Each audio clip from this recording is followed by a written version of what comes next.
So I think the clock is 4 o'clock, and I welcome all listeners to today's Global Epilepsy Surgery Techniques rounds, how to maximize the results and minimize complications.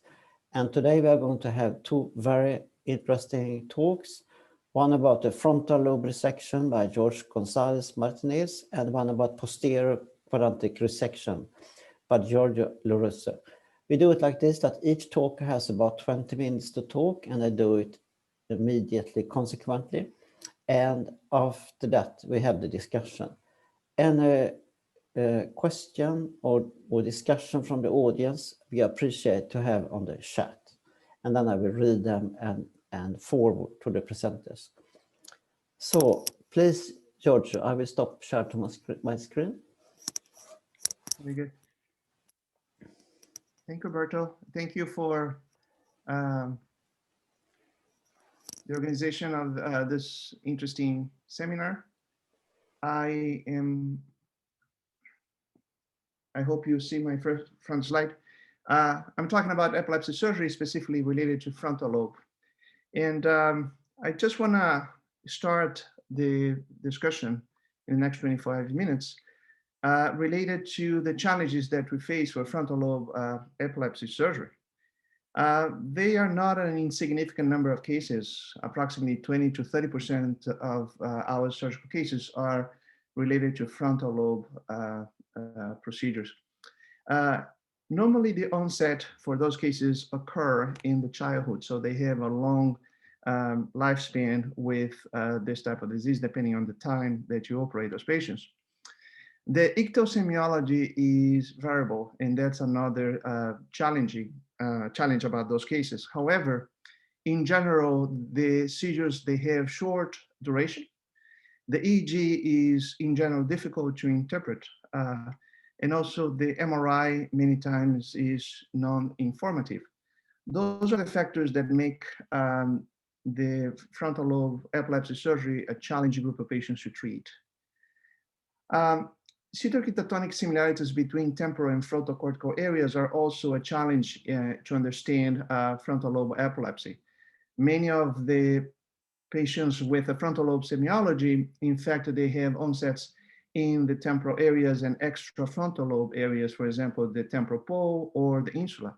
And that's because of the similarities in the complex cytoarchitectonic areas that we have in the frontal that many times invade other lobar areas, making this frontal lobe epilepsy a very artificial name, because in fact, we don't have frontal lobe epilepsy. What we have are epilepsies that are located in certain cytoarchitectonic areas and are not necessarily isolated in the frontal lobe. But we use this terminology more as a didactic way of explaining what we do. And in addition to that, we have a very high functional connectivity and structural connectivity of the frontal lobe with the different areas in the brain. It's very well known, the highly connected areas between the parietal and the frontal lobes, also the mesial wall connecting with the cingulate fascicles, the lateral wall with the uncinate and the temporal pole areas. So that making the interpretation of frontal lobe seizures much more challenging than in general for other types of epilepsy, for example, the temporal lobe. And that's the reason why our outcomes are not as great. This is data from the Cleveland Clinic showing the results of frontal lobe resections guided by subdural grids. And as you can see here, over time, our seizure-free rate with the subdural guided resections, it's approximately 30%. So if we have 30% of success rate in frontal lobe epilepsies and rate of complications that can be high as 10 to 15, 20% in those cases, you can make a conclusion that perhaps frontal lobe epilepsies are not suitable for surgical treatment because the benefits of the resections guided by subdural grids are not so great in comparison with the complications. And that's the reason why some years ago, we decided to change the way we approach frontal lobe, moving from a subdural approach to an SEG approach. Additionally, when we compare the results of the subdural guided resections, and this is an interesting comparison because it compare the results of the temporal versus frontal subdural guided resections, showing that with the temporal lobe resections, yes, we have a 60%, 55, 60% sustained seizure-free outcome.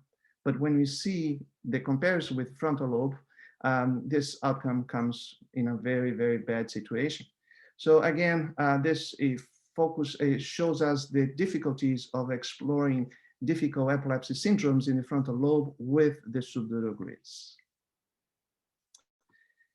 Let's talk about a little bit about the approach. And the approach for temporal lobe epilepsies, in my view, is based on correlations of semiology, electrophysiology, and imaging.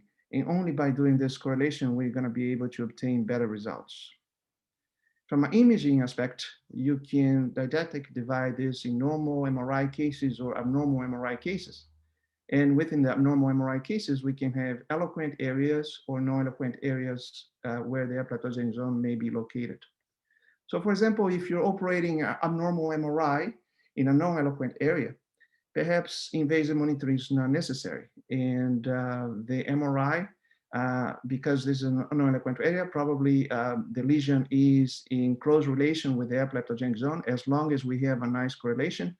And perhaps a lesionectomy plus adjacent cortex guided by intraop ECOG is an option that we have in frontal lobe epilepsies, lesional MRIs in non-eloquent areas.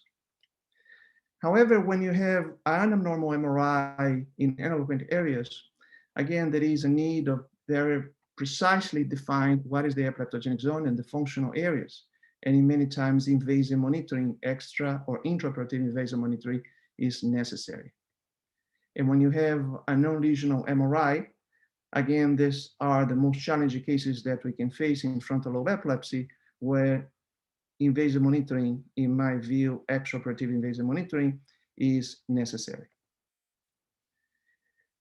Perhaps a better way to understand the semiology of frontal lobe is understanding that, in fact, we need to understand the location and the semiological features of frontal lobe epilepsies in three planes. The first plane is what we call the rostrocaudal, when there is a changes in semiology from the rostral area all the way to the caudal areas.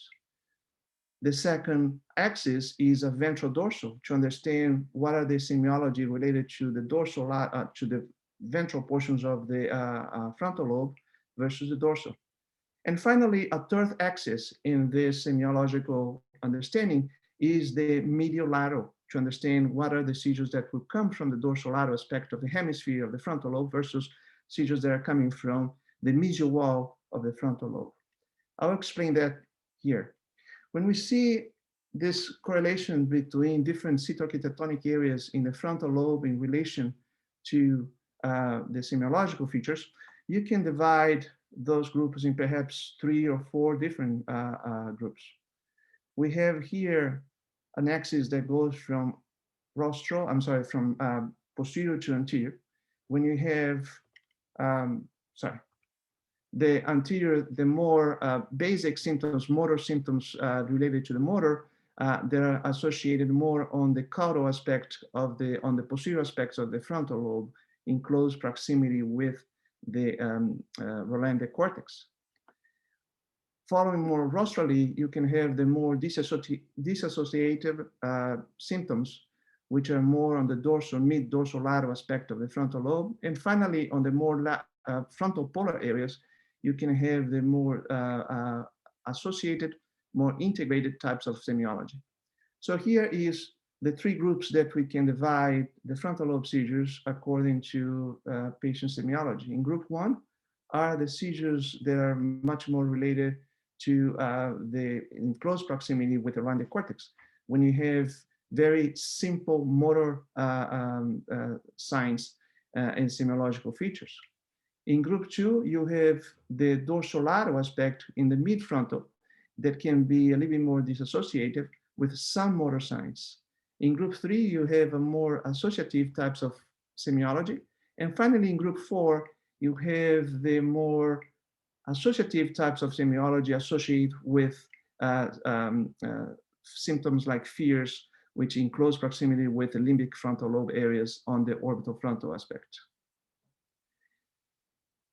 So in our view, frontal lobe epilepsies are in general should be explored with SEG methodology because of the anatomical clinical correlations that the SEG methodology provides.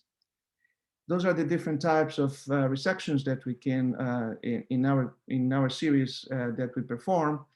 Resections that we go from a large resection of the frontal areas, resections that will be restrained on the orbitofrontal aspect, multi-lobe resections that involve the frontal, orthofrontal, and the temporal pole, more frontal polar resections, more periorlandic SMA, medial frontal resections, and resections in the inferior dorsolateral aspect, involving many times the opercular and the insular areas.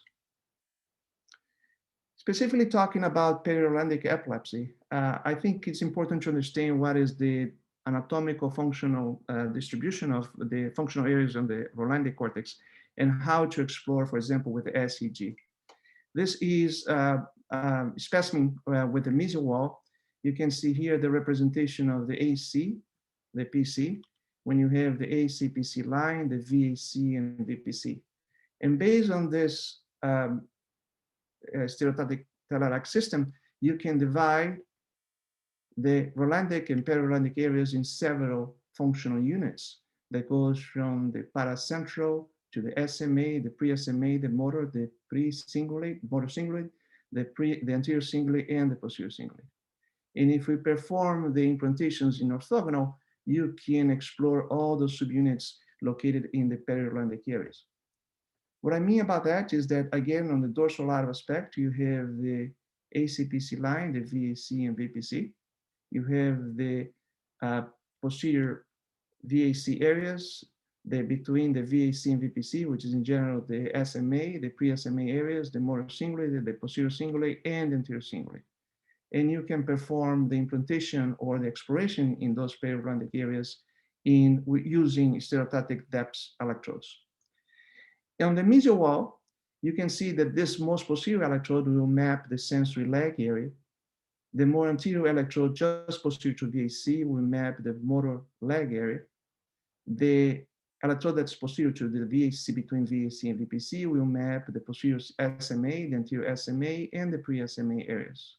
With the electrodes in the context on those electrodes on the dorsolateral aspect, the same electrode that will map the sensory leg area, we also map the associated parietal areas on the lateral aspect of the implantation. The electrode that will map the motor leg will map the hand sensory area on the lateral aspect. The electrode that will map the mesial, in the mesial context, the posterior SMA, we map the hand motor. The electrodes that will map the anterior SMA will map the frontal eye field. And finally, the electrodes that's mapping the motor cingulate area on the mesial wall will map also the central sulcus on the lateral wall. In a more schematic view, this is a representation of the head with the rostral aspect, the 2 ears. You can see here the representation of the VAC and the representation of the VPC. And the Rolandic and periorlandic areas are organized in diagonal in relation to the VAC. When you have here the pre-motor sulcus, the central sulcus, and the post-central sulcus, and you see the electrodes placed in orthogonal view, the electrode that will map the SMA area will necessarily map on the more lateral aspect, the hand motor areas. The electrode in orthogonal view that will map more mesially the leg motor area will map the hand sensory area on the lateral aspect. And the electrode that will map the sensory leg area will map the associated parietal areas on the lateral aspect. So how this is applied in a case? This is a group 1, which are the Rolandic epilepsy, and you can see here, you appreciate the clonic movements in the hand. This is a 3-year-old child with what looks like epilepsia partialis continua, or almost epilepsia partialis continua, with more than 100 seizures a day. Mom's concerned about neurodevelopmental decline in this child. The MRI is completely normal. The EEG shows a right side epileptiform activity. And this is the a sample of the MAG showing dipoles located in the Rolandic area. So this most likely is a Rolandic epilepsy, most likely located with the epileptogenic zone located in the hand motor area, a completely normal MRI. We perform an SEG, and again, you recognize the pattern of orthogonal implantations in the perirolandic and also motor cingulate areas. This is the SEG recordings interictal, showing almost repetitive spikes in the H electrode, which was the electrode that was located in the motor hand, motor sensory areas. We decided to take this patient under to the operating room under live SEG guidance in order to assure minimal resection is necessary to perform a minimal resection for this child. So this is the patient under general anesthesia. Patient is in pins. We use the bolts of the SEG as scalp fiducial, so we can have a very good intraop neuronavigation. This is the performance of the MRI. I'm sorry, this is the recordings of the SEG. We wait until we have perfect recordings and we tailor the anesthetic agents to have adequate recordings similar to the extraoperative phase. The performance of the craniotomy. We initially perform an ECOG just to confirm the location of the central sulcus, which we can see here in that line. Here is the motor. This is the sensory strip. And again, this is the recording that we obtain in the intraop SEG recordings, showing a very similar recordings that we obtain as an extraoperative scenario with age spikes, but also spikes localized also in the motor cingulate. With the electrodes in place, we perform a sub-PO dissection of the sensory cortex. You can see here the location of the central sulcus with the motor, the resection of the areas that we saw the interictals and ictal spikes on the age electrode. This is the beginning of the exposure of the age electrode with a complete resection of this area. And finally, the final aspect of the resections, for now with the preservation of the motor, but resection of the sensory electrodes just in the context where we saw the ictal recordings. And we arrest the resection, we perform an ECOG, and after the resection only of the sensory cortex, you can see this normalization of the SEG recordings. Just for comparison, this is the pre-resection. This is the post-resection. And here is the child after 6 months, completely seizure-free. This is the post-op MRI showing a small resection. He continues to be seizure-free after 3 years, and the man does not report any deficits in the hand. So this case illustrates the value of performing perirolandic explorations in the frontal lobe using frontal parietal areas using SEG electrodes or SEG methods. As a group 2 are the dorsolateral frontal insular epilepsies. And you can see here a good example of this type of epilepsy. This is a 35 years old woman with a non-lesional MRI.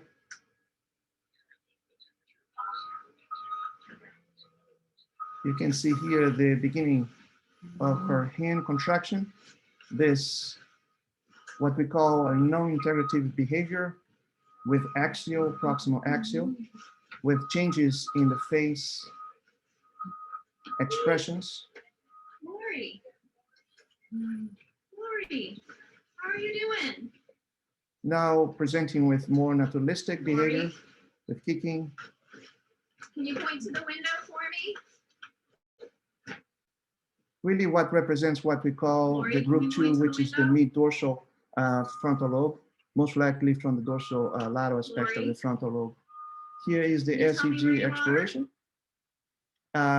showing in this case an exploration of the frontal dorsal lateral, the anterior insula, and again, the temporal pole.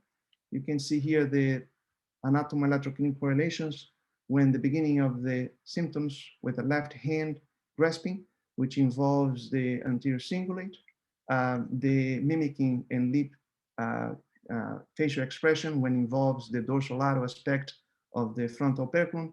And finally, when you have the four limbs non-integrative hyperkinetic, when this activity invades the frontal polar areas. So based on that, the resection was planned accordingly to this clinical anatomal correlations. In this case, the onset starting from the anterior insula, spreading towards the frontal operculum, and then spreading towards the dorsolateral the orthofrontal surface. The group 3 would be the frontal polar epilepsies. And this is an interesting case. This is a 17 years old, no lesion on MRI.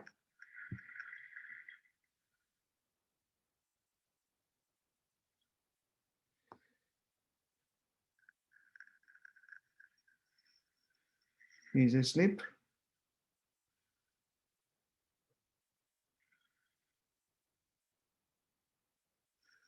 Wakes up. Very naturalistic behavior, suggesting more frontal polar areas.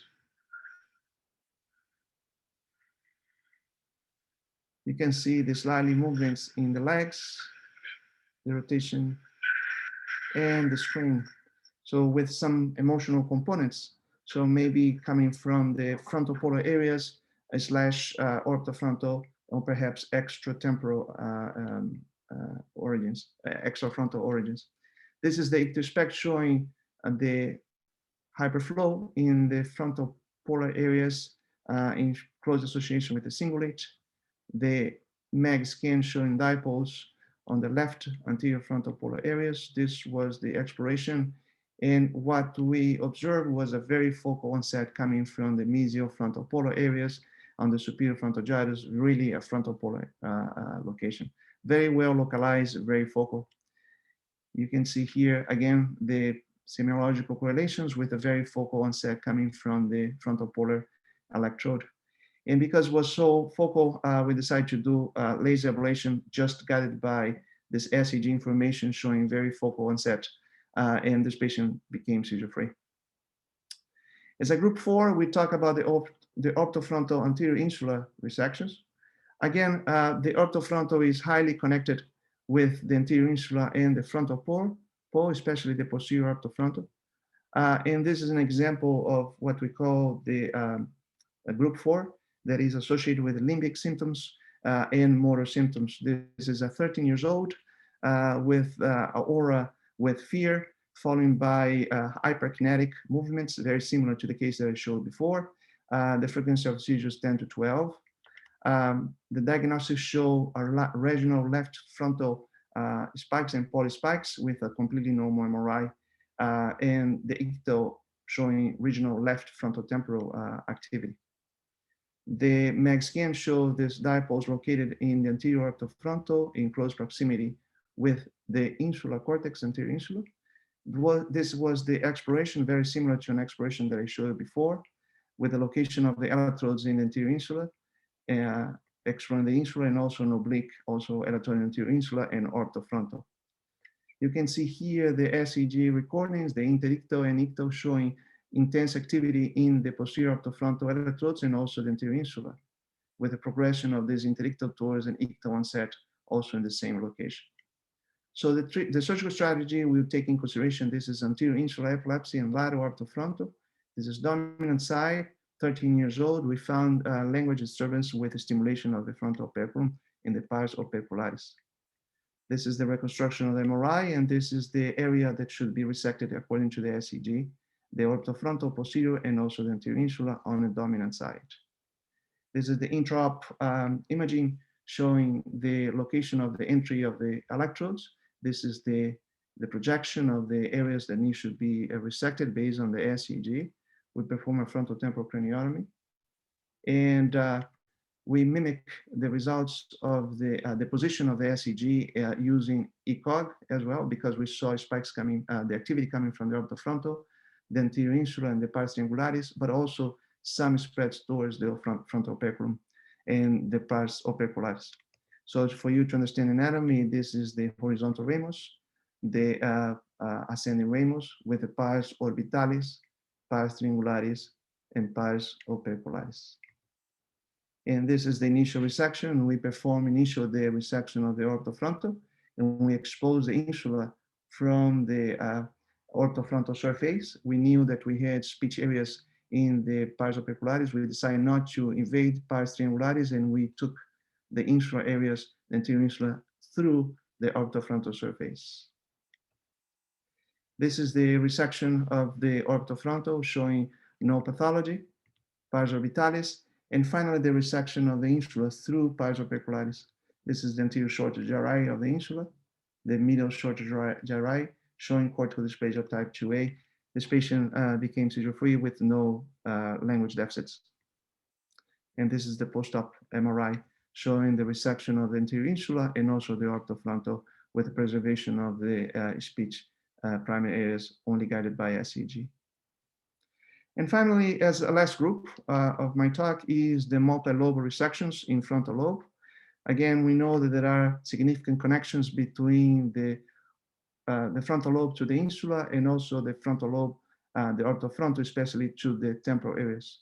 And quite often we found epileptogenic zones that are located in the frontal polar areas and also the orthofrontal. So a multi-lobe resection is necessary. And those patients, they did quite well with no, quite feasible and no neurological deficits. So as conclusion, frontal lobe epilepsies are challenging. In my view, SEG is probably the best method to explore those because of the correlations, the anatomomolecular correlations that are so important to understand the location and the surgical strategies for frontal lobe epilepsies. As a comparison, here we have our SEG guided resection outcomes.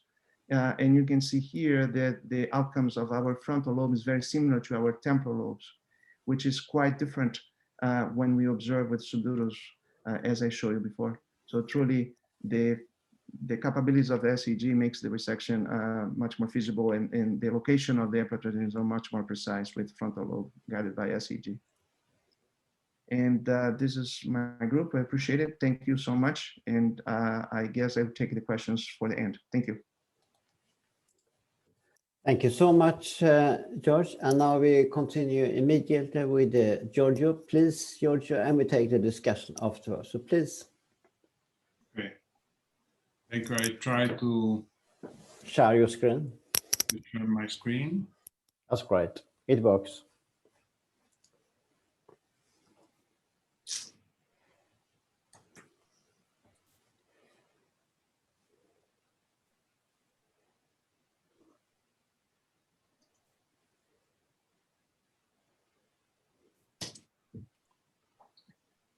Does it works? Yeah. You see? Yeah, sure. Okay, so I can start. Thank you so much for your kind invitation, of course, for the opportunity you give me to share my experience and above all our approaches. On posterior cortex epilepsy, originating from the parietal and occipital lobes and the parieto-occipital border of the temporal lobe, account for the minority of focal epilepsy, representing around 10–15% of all epilepsy surgery. From the posterior brain through the major associative pathways of the inferior longitudinal and the inferior occipitofrontal or superior occipitofrontal fasciculi, the discharge can reach the temporal and frontal lobes, accounting for many aspects of the ictal symptomatology. It's not my goal to give you an intuitive but boring list of the main symptoms that characterize the posterior localization. However, an overview may be useful for a better understanding of the development of the ictal discharge. Somatosensory aura symptoms are considered highly suggestive of parietal lobe seizure, and polymorphic ictal semiology represent their characteristics feature. However, their lateralizing value is not always absolute. Often they are contralateral, but can also be ipsi or bilateral. Moreover, somatosensory aura may be found in other posterior cortex epilepsy as well as in mesial temporal lobe epilepsy, or they may also suggest a secondary sensory area, parietal operculum origin.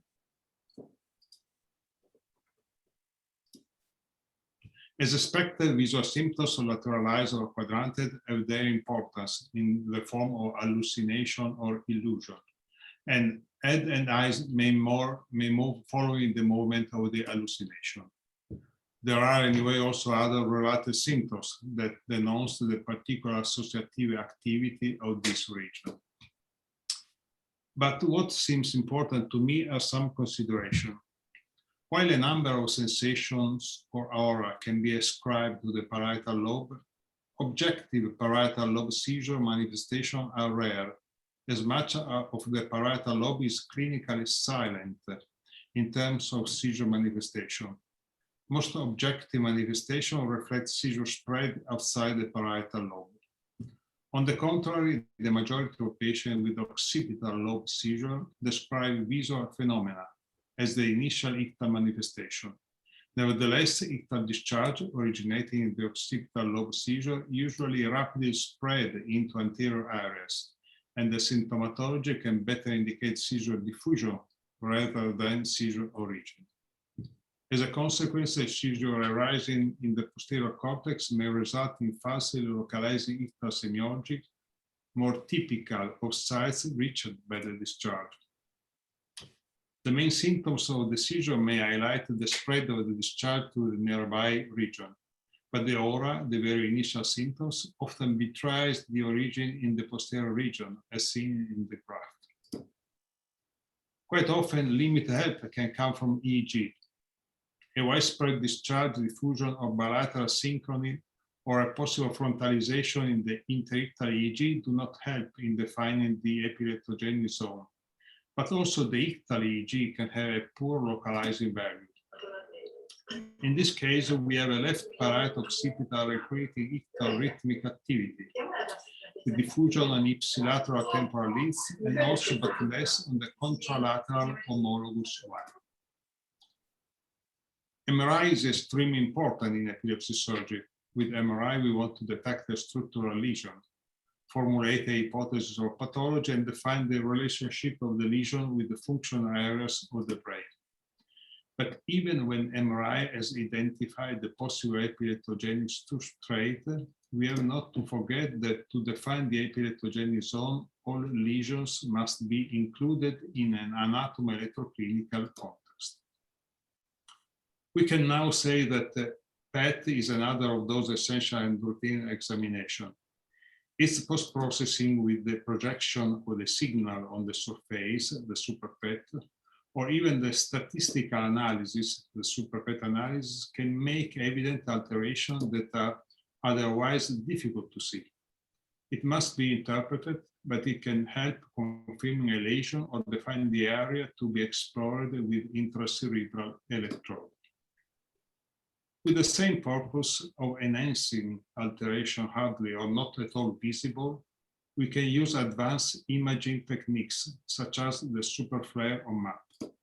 Superflare statistical analysis enhances areas of cortex where flare intensity is higher than in normal subject, even if such intensity is not appreciable at the visual inspection of the original MRI slice. In MAP, the junction analysis show areas where the gray and white matter interface is blurred, while extension analysis enhances deeper than normal subside. In this case, a faint flare hyperintensity is highlighted by the MAP and the superflare, and even more by the statistical analysis. But still, in a number of cases, invasive recording are required. Stereo-G is indicated whenever non-invasive evaluation failed to correctly localize the epileptogenic zone or the role of a local area is suspect. Accurate localization of the epileptogenic zone in the posterior part of the brain is extremely difficult, above all in non-lesional epilepsy. Unfortunately, non-invasive information can be insufficient for surgical planning, even in lesional cases, and thus individually tailored surgery is often based on non-invasive investigation. We are not experts in awake surgery, so we want to collect all possible information in the preoperative to get to surgery with a predefined plan. In posterior cortex surgery, the main functional concern seems to be the visual pathways. However, we must not forget that surgery in this region can also affect the immediately adjacent areas with highly functional localization, such as sensory and motor pathways in the language. Hence the need for their mapping and monitoring if involved. In some cases, functional MR and electrocortical stimulation during steerage exploration offer a reliable functional localization that allow a more tailored resection. Even if operator dependent and thus needing an experienced team, functional MRI for language has gained an increased popularity as a surgical tool. And I have to say that after some years of practice and a number of cases done, we consider its contribution as unavoidable. Specific tasks activate specific cortical areas. The problem is that functional MRI studies typically identify multiple brain regions, suggesting that it detects not only areas that are critical for a particular function, but also areas that participate in a less critical manner in functional network. Given the particular difficulty in mapping and monitoring the visual pathways, especially in the operating room, actually you need to reach the calcarine cortex with the electrode. VTI represented the main presurgical study modality that in clinical practice allowed an assistance in reducing surgical risks. For surgical purpose, I just want to highlight this area that seems one of the most dangerous part of the visual pathways, as a damage there risks to give the worst deficit because it involves the inferior part of the visual field. Moreover, our impression, thanks to the validation with some time obtained with the steerage, is that often the VTI doesn't show correctly the superior part of the optic radiation. Indeed, with steerage, we have the opportunity to validate the result of VTI, thanks to the electrical stimulation of the contacts within the visual pathways. As just said, although our preference is to produce the maximum preoperative effort in order to better plan the surgical session with all possible anatomical information and functional localization, we do not disdain. Indeed, we are proponents of intraoperative mapping monitoring. We started to mapping the visual pathways, and still we found this not so easy to obtain in a routine setting. For years now, we have relied on map and SEP for sensory motor monitoring, which are normal practice for us. And lately, we have started to use CCEP for language monitoring with encouraging results. As an example, we use a visual monitoring in this case of mesial occipital lesion. A strip needs to be inserted into the antihemispheric fissure at the level of the calcarine, and this is not always possible. And then evoked potential are obtained by means of proprietary stimuli. At the end of the surgery, a residual potential indicated that the inferior calcarine had been spared, as confirmed by postoperative visual field examination. Obviously, these potentials are still experimental, at least in our hands, and we do not feel like considering them completely reliable. Another help to preserve the visual pathways can come from the use of neuronavigation system that should prevent direct lesion of the bundle. The shift of the brain is always a problem, but a neuronavigator can always be of help. In this regard, I must say, however, that it is possible to damage the pathways not only with a direct lesion, but also just injuring the microvascularization of the pathways themselves. In our daily practice, we rely on the intraoperative electrical stimulation to produce motor evoked potential or somatosensory evoked potential. When a posterior resection may need to be very close to the central strip, or when the anatomy of the region is abnormal, monitoring is highly indicated to reduce the risk of deficit. In this case, the lesion was very close to the central area. In the 3D surface of extraction, in red are highlighted the stimulation site for maps. from the lower and the upper limbs, respectively, and in blue, the recording site for SEP, again from the lower and upper limbs. And this is the screen during the monitoring of the SEP and of the MEP. Also, as a further help, we find very useful the use of monopolar stimulation that during the resection can give us an idea of the distance from the bundle thanks to the study of the stimulation threshold. The preservation of language function can be achieved intraoperatively during awake surgery or with extraoperative anatomical and functional definition of the involved eloquent areas. But no intraoperative procedure were recently proposed. Any active collaboration from the patient being requested, these techniques seems very promising to obtain mapping of the language area. Language mapping with corticocortical potential can reflect bidirectional responses evoked from receptive language area to frontal expressive language area, studying the integrity of the dorsal connection between these two areas. In the first of these still online papers, CCAP, when they were obtained, were successfully collected only by stimulating the frontal area. On the contrary, in the second paper, we obtained the responses by both temporal and frontal stimulation. Moreover, if during surgery we had a decrease of the wave between 0 and 15, no language deficit was found, while a decrease of 24-28% gave rise to transient language deficit.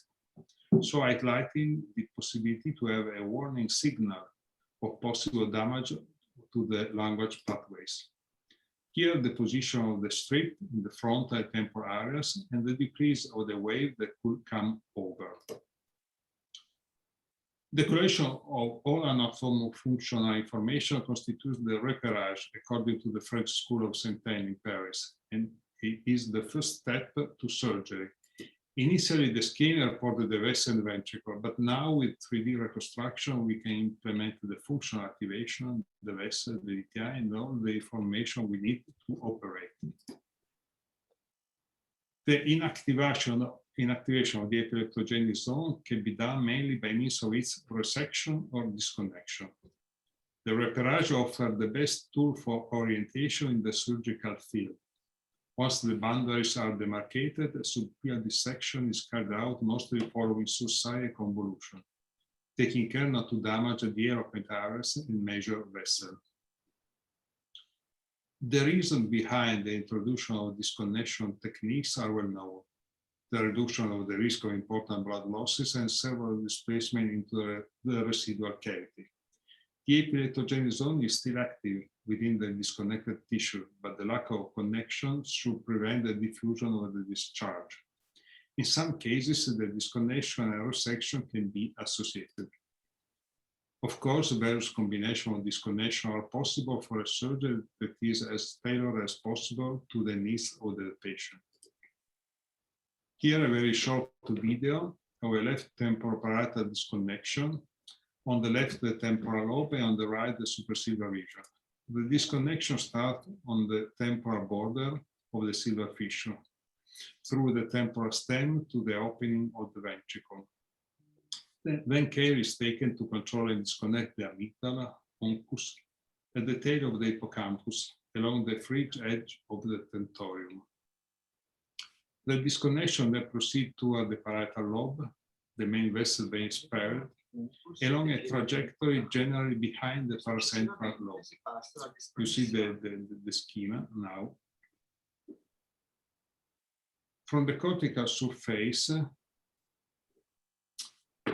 generally, with the help of the ultrasonic aspirator, the fax is reached, and the trajectory progressively achieves the parietal edge to complete the disconnection. There are, however, other therapeutic possibilities.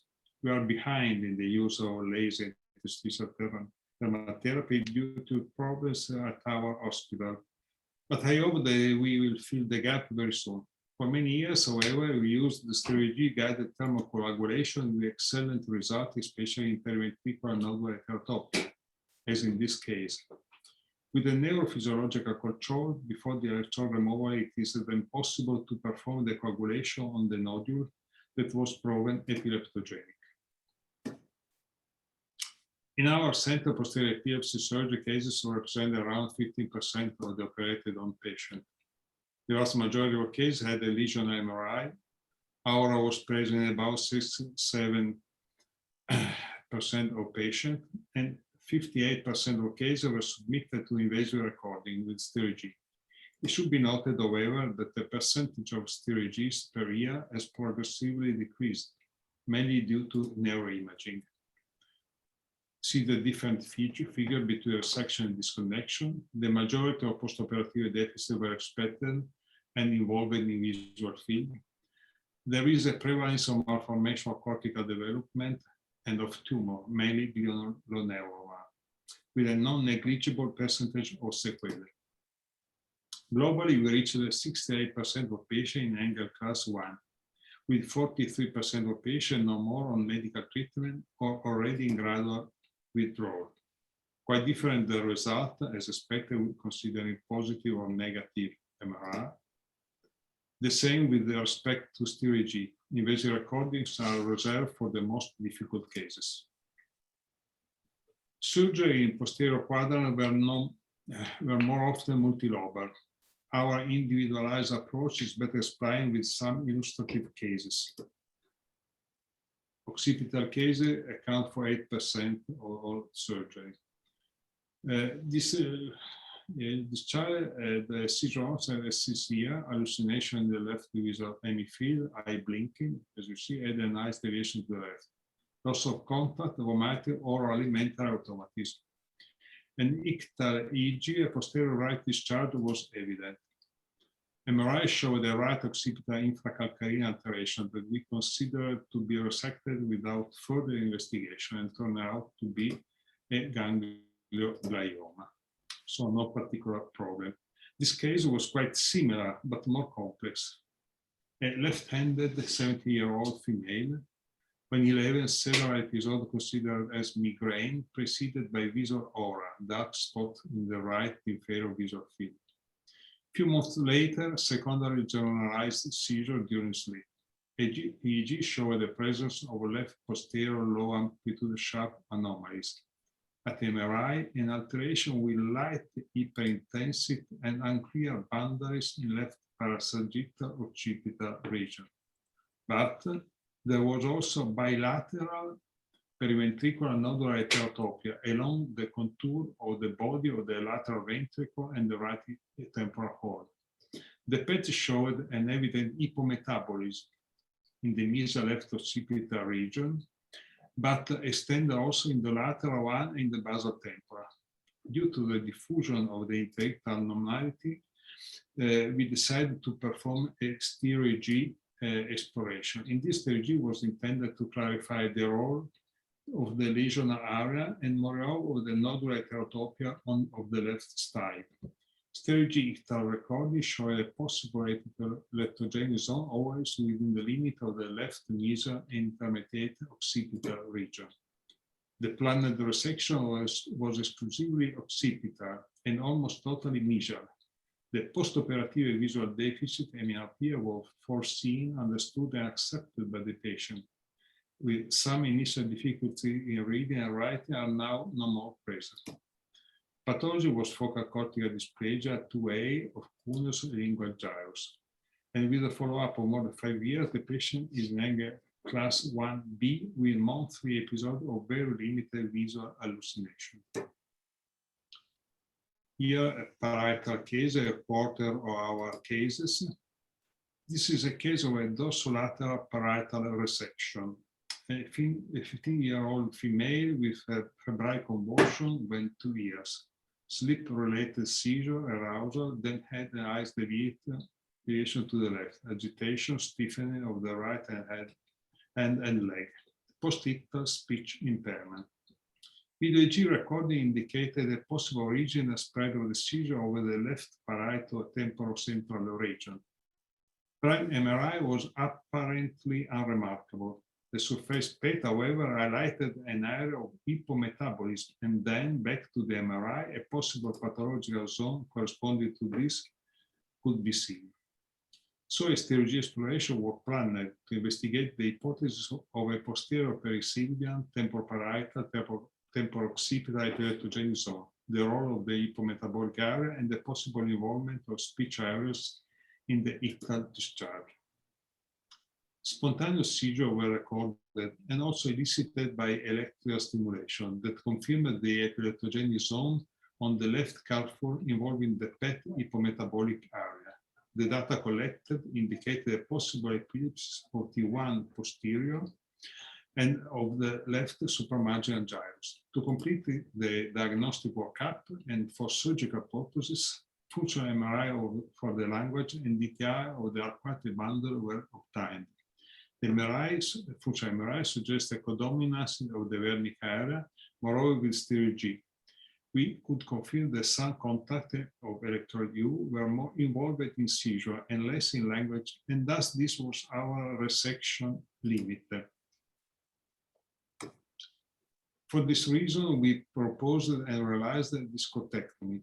Surgery was with no side effect. Pathology was a focal cortex failure 2A, specimen from planum temporale between L and Y, and with a follow-up of more than 10 years, the patient is in Engels class 1A.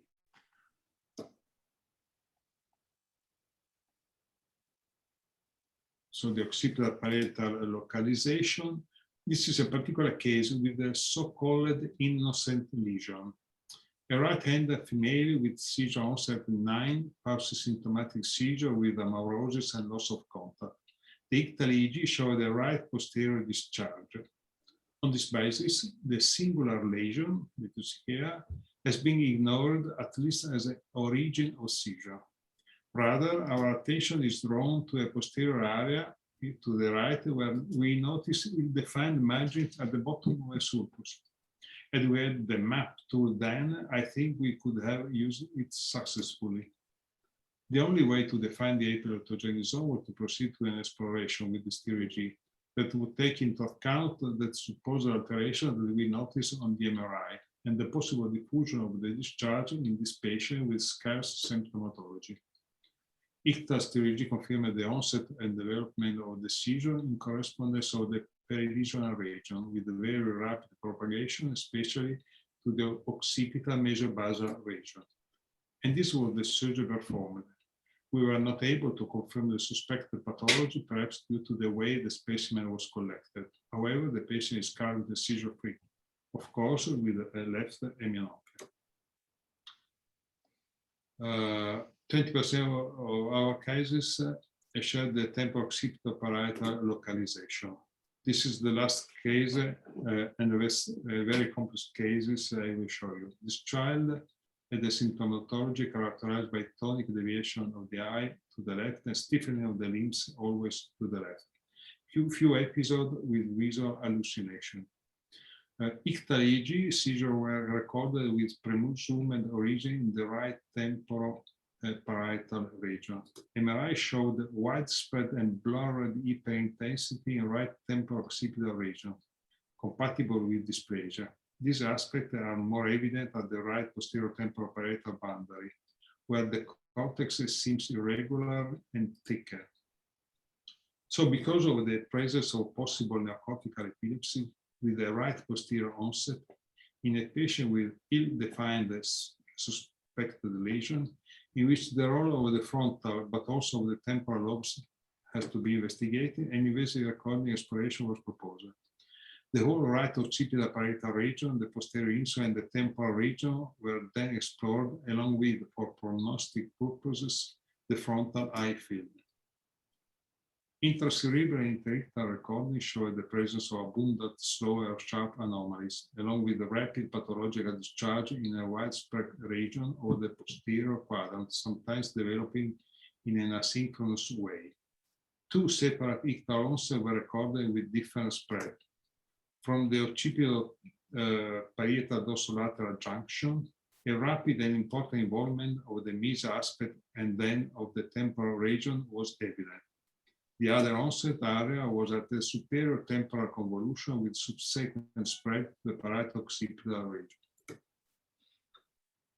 So a temporal parieto-occipital disconnection was then performed with a cortical resection extended also to the supramarginal gyrus and to the central and post-central opercula.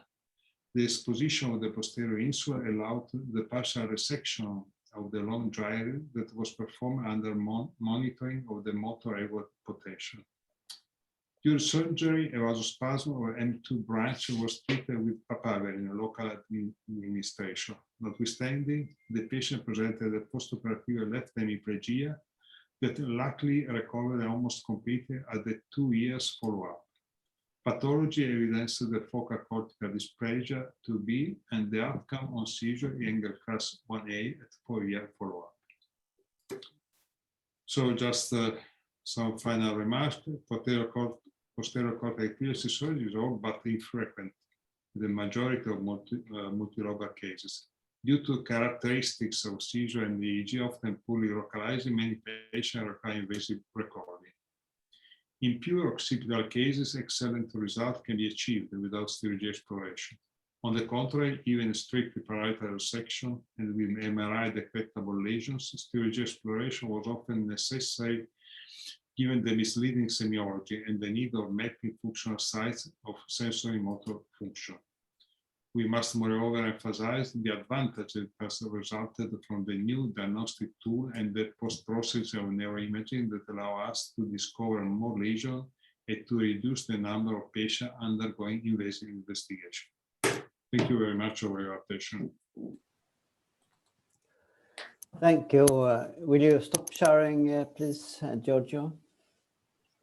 Sure. Thank you so much. We have had 2 excellent talks. We have some questions on the question or answers chat.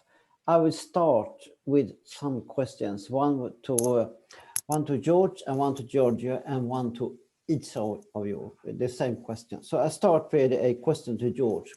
You started to talk about results with grids and you discussed the seizure-free, but how many are much helped? I think it's not only the seizure freedom, but also the percentage of patients getting much better that is important. Yeah, So seizure freedom is just one of the factors related to quality of life for those patients, but it is definitely the more predominant quality of life for those patients.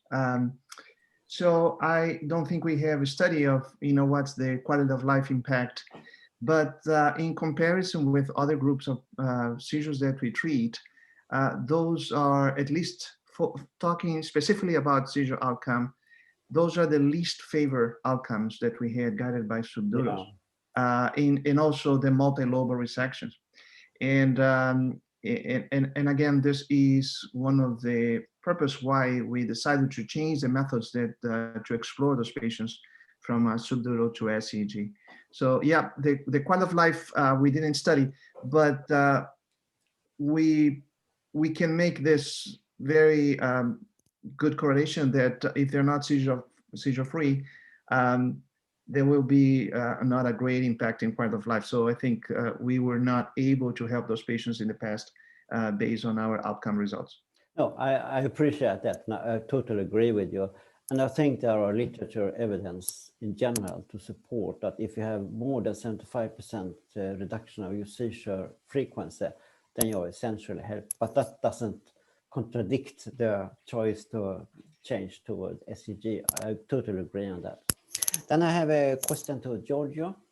In one of your cases, you just mentioned that the patient, it was a quick notice that the patient accepted a hemianopia.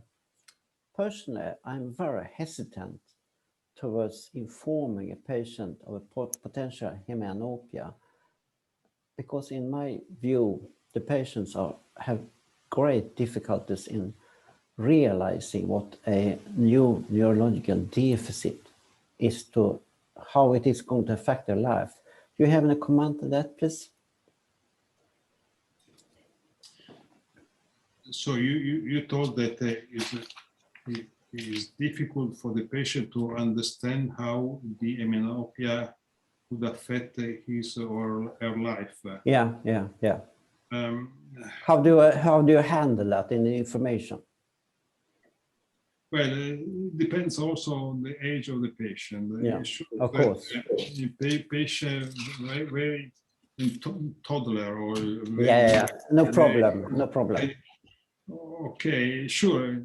This deficit will affect the life, but in the presence of a myopia, when the patient is very young, and sometimes you notice in the paper that below the age of 5, there could be also some possibility, I don't know, to recover the deficit, but in some way to render less important this kind of deficit. Sometimes the hemianopia is already present. Yeah, but that's Of course, no when I problem. speak of the patient that will accept the deficit is anyway important because the patient is aware of his visual field, and he will notice after surgery that something strange happened. So even the very young patient, I think we should prepare to the new possibility, because if not, the patient will be scared. They will not accept this in the post-op. No seizure, but no visual field, any visual field. This impaired the quality of the result that you try to obtain. I think the problem is mainly that you cannot say, I promise you seizure freedom on the price of hemianopia. I think that is the basic problem. Yeah. Yes, but you know, the same when you perform an hemispherotomy. Yeah. You have on one side seizure freedom, on the other the possible deficit. But then you're working on kids, very small kids. Yes, but anyway, I think that our patient prefer a deficit than seizure. Yeah, okay. You know, you propose. Yeah. Very often they know how to deal with the deficit, but they don't know how to deal with seizure. No. Then okay. Yes, Thank you so much for that. The mandate is a problem. Yeah. This one. Thank you so much. And then I have a question for both. Sorry, someone is saying something. Okay, yeah, it's me, Jorge. So I just want to, sorry, I just want to compliment, I think this is an interesting question.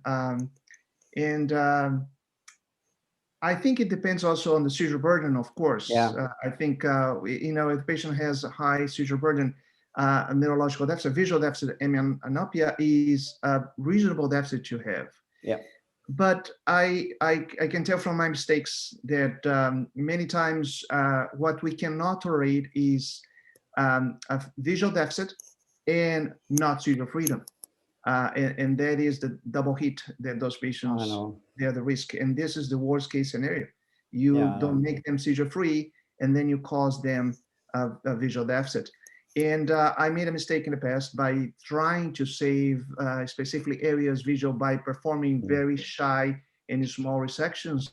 And I end up with this bad result, which is a deficit and not seizure freedom. So that is the difficult balance that I think we need to discuss with the patient in posterior quadrant resections. In my view, when I go to occipital resections, I always concern the patient that there is no guarantees to preservation of the hemi field. As long as we have a good localization of seizures, I think this is a reasonable deficit to have it to become seizure free. Thank you so much, George. And I must say, I always admired your openness with mistakes and things. So I really appreciate that. Then I have a question for both of our excellent speeches today, and that is, I myself, I am obsessed with the consistency of the brain. You discussed a little bit about sort of resections, a little bit standardized. I always feel, I think, when I enter a area of dysplasia, and you can sort of construct a compartment where that dysplasia is finished. What do you have any comments on that, both of you? Please, George, first, if you want to. So Berto, I'm not sure if you understood the question. When you enter a area, for example, you had a case with your lateral cortical, I think it was superior, almost a peripheral area in the frontal lobe.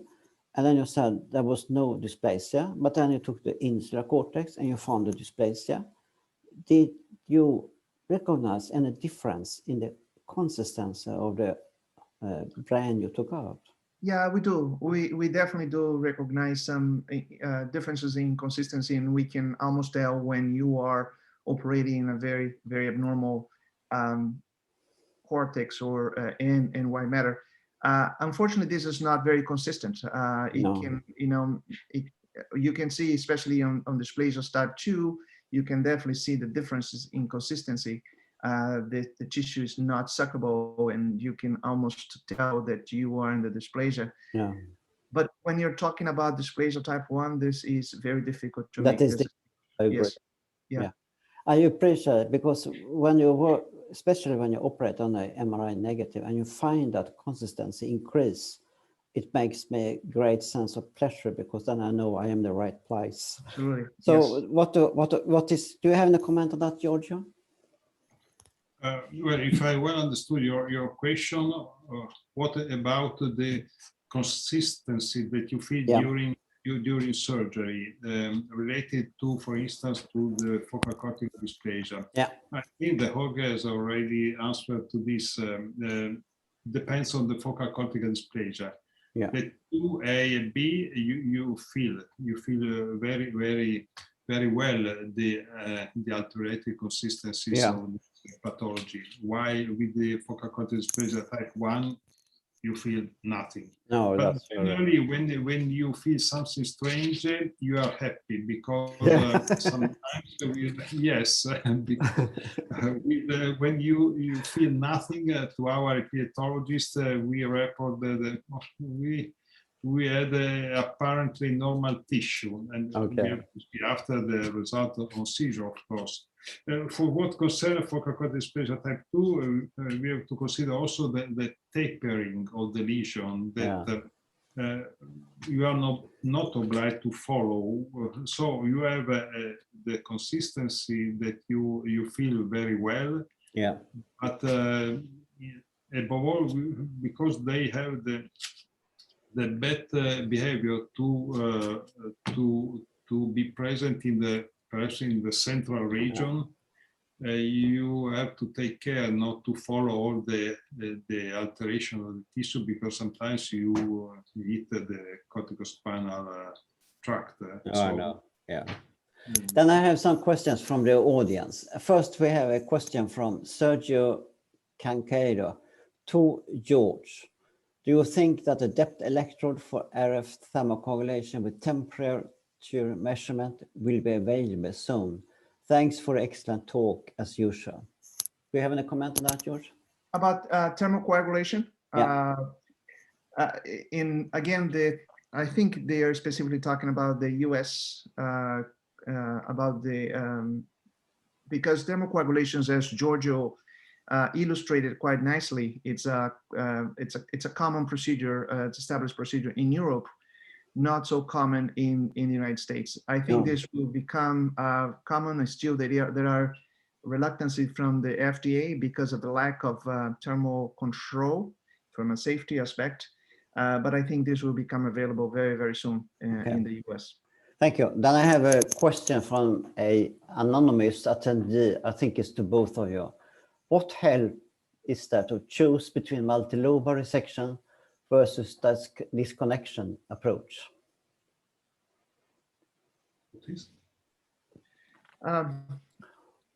I think I can start the answer. That's an interesting question, and I have to say that I am biased towards resection. I feel when in comparison with the disconnections, I feel much more comfortable in seeing the removal of the tissue and making sure that there is a completely treatment of the epileptic zone. But however, I understand what Giorgio explained about the less complications in doing the disconnection, and I appreciate that. I just don't have the experience of disconnection, the posterior quadrant, as Giorgio mentioned. But I think Giorgio can comment about when he will offer disconnection versus a frontal resection. So I rely on him for that. Giorgio? Please, Giorgio. The difference between the resection and disconnection, and which is our attitude, depends on the also the extension of the resection or disconnection that you have to do, and also on the pathology. It's true that sometimes we prefer to proceed to a disconnection plus a resection if we feel that the tissue anyway that we left behind with the disconnection could be very, very active, and so impair the result. Not all people agree on this, because once you have disconnected the tissue, apparently you have isolated the epileptogenic zone. It's true also that in case of hemispherotomy that have a recurrence of seizure, we perform a second surgery to control the disconnection. They were completely disconnected. The impression was this. And anyway, at the time, we tried to resect part, the most important part from the epileptological point of view. And we have very good result on seizure. So disconnection is a technical possibility, and it works very well in many occasions, also in Sturge-Weber or in other pathologies.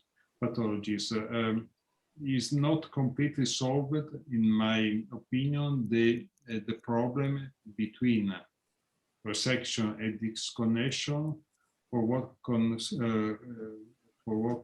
concern the recurrences. Even for the fact that if you record, EG record, the case of disconnection, you don't understand nothing, because the epileptogenic tissue is still there. Then I have a question from Carl Rössler to George. Do you sometimes use awake craniotomies for focal resections around the Broca area? I do. If we are talking about areas in close proximity with the pars on the dominant side of pars operculitis and face motor, and if the epileptogenic zone is very close related and I don't have an adequate mapping, I will attempt to do an awake craniotomy. And awake craniotomies, it depends on your system. If you have a good anesthesiologist, a group that supports the awake craniotomy, so not present in every system. I'm fortunate to have a good support system for awake craniotomies. That's great. But I always think about the plan B, and I think about the groups that don't have the support, or they don't have much experience in awake craniotomies. There is always an option of, if you cannot obtain an adequate mapping of speech when you're specifically talking about primary speech areas on the frontal lobe, to, if there is no good information in the intraop awake mapping, you can always put a subdural grid and perform the mapping in the extraoperative scenario, and then come back and do the resection. So instead of just proceeding with the resection with unknown information. So always have this option of the plan B. On the frontal opercular, I normally don't perform awake craniotomies if the epileptogenic zone are located in the pars orbitalis on the dominant side. and in the front, in the temporal pole areas. I don't think it's necessary, but when the epileptogenic zones start reaching the pars triangularis, opercularis, and face motor, that is an essential part of the operation, in my view. Yeah. Then I have a question from Massimo Cosso, also for you, George, and that is for George. In frontal lobectomies, which is your posterior limit on orbital cortex, ACA, MCA axis, or other? Very good question from Massimo. My posterior limit is in the pars orbitalis, I believe he's mentioned that, is the horizontal ramus of the superficial. So I take my resection until the horizontal ramus with a complete preservation of the pars triangularis, and I can see immediately the anterior border of the insula at the depths of the pars triangularis. That is my limit of orbital frontal. Thank you. Then I have a question which I think is for both of you, and that is from Neemhans Bhaskar, India. Will lit and RF lesions make major resections obsolete in future? It's a great question, I think. I think I can put my personal comments about it. Depending on the extension of the epileptogenic zone and depending on the volume of the epileptogenic zone and the location of the epileptogenic zone. Unfortunately, what we see is many times in frontal lobe epilepsies, the epileptogenic zones are not small, they're large. Yeah. And they're evolving several different structures. So one of the great limitations of lit therapy is, number one, is the lack of electrophysiology feedback, and two, the limits amount of tissue that we can treat. Yeah. So I don't think this will necessarily, with the current technology that we have, will necessarily replace open resections and intraop electrophysiology. But for small epileptogenic zones, well localized, when there is no need to complement the exploration with intraop electrophysiology, perhaps lit will replace resection. Do you have any comment, Giorgio? Well, about the lit, as I told, we do not perform lit, so I have no experience. I'd like to have the lit for given cases, but of course, I have not this possibility. What I can say is that compare the lit with the stereo G, you have with stereo G the control of the electrophysiological epileptogenic zone or interosseous zone, while with the lit, of course, you do not have this. You have to recur to a previous stereo G, of course, or Sudor, I don't know. But you do some radio frequency lesions, don't you? You do some thermocoagulations, don't you? Sorry? You do some thermocoagulations, don't you? Yes, we perform thermocoagulation. And that was part of the question also. And that was part of the question also. What is your opinion about thermocoagulations? Well, Massimo Cosso published a paper on this, and we found a very excellent result, above all on PNH, periventricular nodular heterotopia.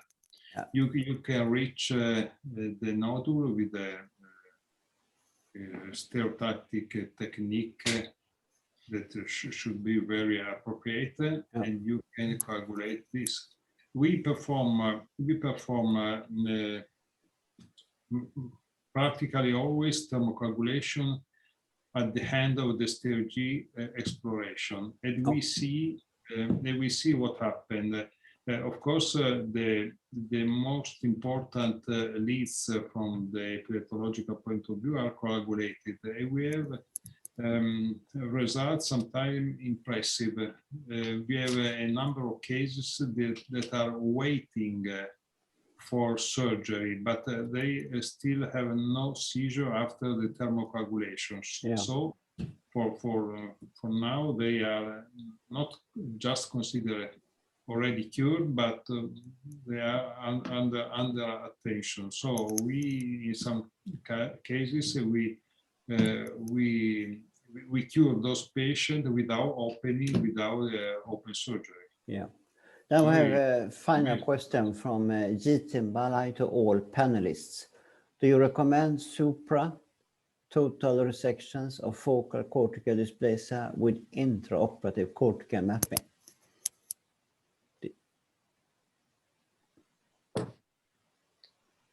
So Berto, I understand if we perform supra, what exactly the question? Sorry, supra. Do you recommend supra total resections of focal cortical dysplasia with intraoperative cortical mapping?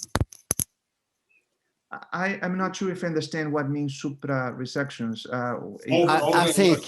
I think it's the same as in low-grade tumors. If you take tissue outside the true epileptogenic zone, that's the way I sort of understand the question. I see. We will perform the mapping to remove strictly what is necessary, the epileptogenic zone. Not more, not less, but exactly the epileptogenic zone based on the SEG methods. That's what we perform. So I guess I will not resect anything further than what we consider to be the epileptogenic zone. In low-grade tumors, of course, the epileptogenic zone may be extended beyond the limits of the tumor, but that's one of the indications for invasive monitoring is to understand what is the extent of the epileptogenic zone. Thank you. And you, John? So I must say that the only occasion in which we perform a electrocorticography or something like this with also with the electrode inserted into the suspected lesion is to look for spike in focal cortical dysplasia type 2, 2A, 2B. So in this case, we try to tailor at best when we have no other means to tailor, or we have some suspect zone, we try to record from those zones. This not means to perform an extra resection, but means to tailor exactly what we have to do, as Jorge said before. Yeah. Then I have a general comment from Guy to all panelists. Can the speakers comment on technical aspects of mid and posterior cingulate resections, that they advocate supine versus lateral position, avoiding venous injury? You want me to repeat it? No, I think I understand the question. So how approach cingulate? It's a tough area for sure because of the proximity with the Rolandic areas, and also the big vessels. Of course, the big bridging veins at the top. Of course, we will approach this through interhemispheric approach, and in general, I approach those from the frontal aspect. So I see the location of the veins. I found my window, and then I go through interhemispheric and approach this from the frontal, and then going posteriorly. If we are talking about truly the very posterior aspect of the posterior cingulate only, you can approach this from behind with interhemispheric through at the level of the parietal occipital fissure. You can get exactly in the posterior cingulate, and we can do the resection from front to from behind to front.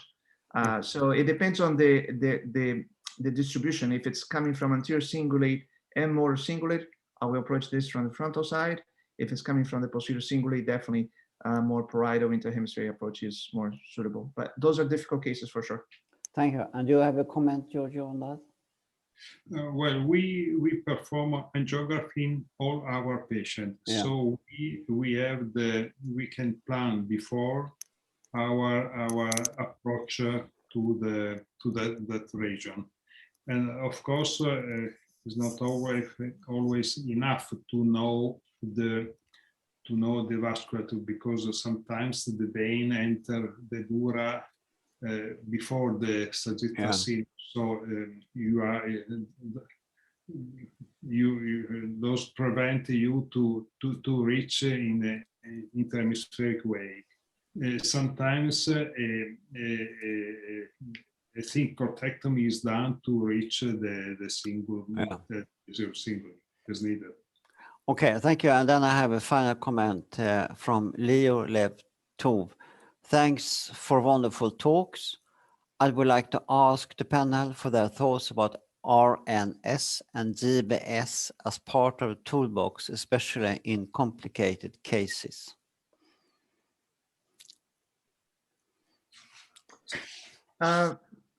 Again,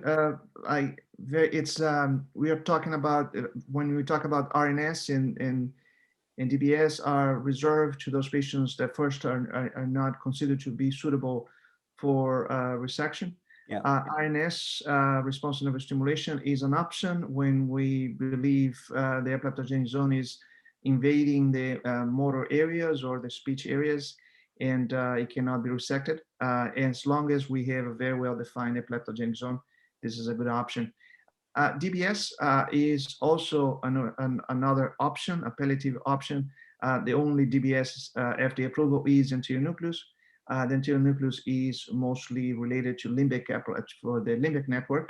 So we normally reserve those cases for the bitemporal cases, limbic mesotemporal areas that we cannot do the resections. Those are the DBS. Those are our indications for DBS and RNS. Thank you. And I guess, Giorgio, this is not so much a question about the posterior epilepsies. Well, anyway, we do not perform palliative surgery. So No. no DBS and no RNS. No. So we have no answer on this. No, okay, thank you. Then I would like I think those four were all the questions. I would like to thank our excellent speeches for today. It was an excellent session. Thank you so much. And I think the exact date for next webinar is not set, but we will get out to all of you with an email. Thank you so much. Thank you to you. Bye. Thank you. Bye. Thank you so much. Thanks, everybody. Great talk, Sergio and Jorge.